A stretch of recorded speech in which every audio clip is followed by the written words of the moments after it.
Саламатсыздар ма, құрметті әріптестер. Бүгін мен сіздерге осындай ұлттық құндылыққа байланысты асық ойынын көрсетемін. Жалпы ойындағы слайд саны 12 слайдтан тұрады. Пока слайдпен ашамыз. Сначала ойын осылай басталады. Арт фонында осындай өзінің музыкасы бар. Бастау деген батырманы басам, осылай ашылады. Мына жерде 10 асық бар. 10 ұяшық, былайша айтқанда 10 асықтың 10 ұяшығы бар. Мысалы, мына жерден біреуін таңдаймыз. Осылай мысалы таңдадым мен. Таңдағаннан кейін былай ашылады. Мына жерде мысалы видео бар. Енді видеоны қосу үшін не істейміз? Мынаған бір рет басамыз.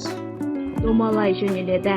Бассақ, домалап келіп терезе алдындағы орындықтан еденге, еденнен дәлізге, дәлізден аулаға, ауладан сыртқа, одан әрі домалай береді. Балалар, бұл қандай ертегі? Осылай көрсетеді. Одан кейін стрелка бір рет бассам, қайттан жаңа ұяшықтан давам береді. Енді мына жерден келесі тағы бір таңдап көрейік. Мына жерде таңдаған ұяшық жоғалып отырады. Асып, келесі видеоны қосып көрсетейін. Мынаны бір рет басам, видео қосылады. Видеоны тоқтату үшін бір рет тоқтата саламыз.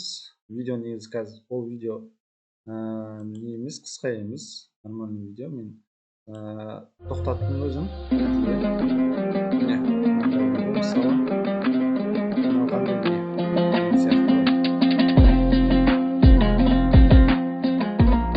Сосын бір рет бассам, қайттан осы жерге келеді. Жоғалып отырады.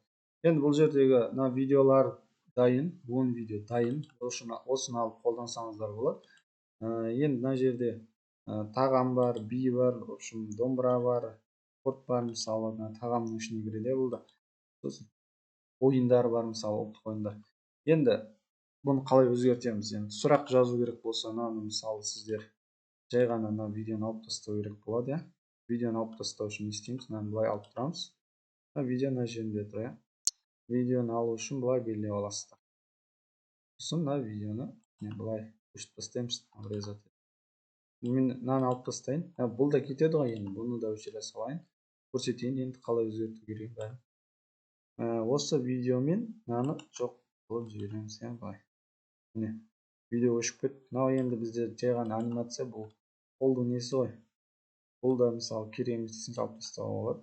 Тұра берсін болмаса. Енді мына жерге мысалы біз бір сұрақты жазып көрейік. Сіздерге мысалы видео емес, сұрақ керек болса, мысалы вставкадан мына жерден бір таңдай салайық. Таңдай саламыз. Енді осының ішіне жазайын, мысалы сұрақ жазыңыз деп жазайын. Барлығында шаблон есімде істегендей. Мысалы сұрақты жазыңыз деген сияқты. Енді осыны мен қалай істеймін? Мынаны былай үстіне 2 рет бассам, мына жерде ашылып тұр ғой. Көріп тұрсыздар, мына жерден заливка бар ғой. Осыдан нет заливка етіп салсақ болады. Сосын контур, нет, бұл да контурда керек емес бізге. Енді мынаның бәрін белгілейміз. Ақ түсті болғаннан кейін көрінбей қалды бізге. Қара етеміз. Сосын мына жерден біз қайсыны таңдаймыз? Біреуін таңдай салайық. Сосын мына жерден мысалы үлкейтіп алайық деген сияқты. Біз шрифтті өзгертейік. Мен үнемі қолданатын өзіміздің не бар ғой, стандартный не, Times New Roman'ды қолданамын. Енді өздеріңіздің қалауларыңыз қандай шрифтті қоясыздар, өздеріңіз білесіздер. Осыны қоя саламыз. Былай сұрақ. Осы жерде сұрағы тұрады деген сияқты ғой. Енді мынаны ашқан кезде видео емес, сұрақ болу үшін осылай сұрақ жасасақ, былай әдемі көрінеді деген сияқты. Мен айтып отқанмен көрсетейін дегенім.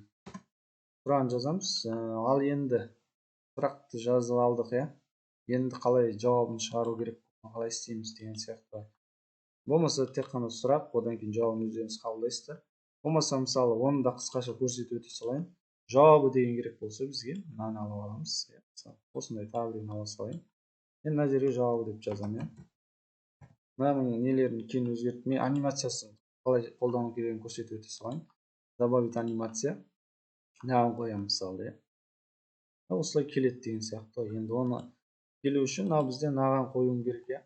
мынаған болмаса мына жерге тағы бір не қоямыз жауабы деген шығару үшін. Жауабы деген шығару үшін бізге тағы да біреу керек болады.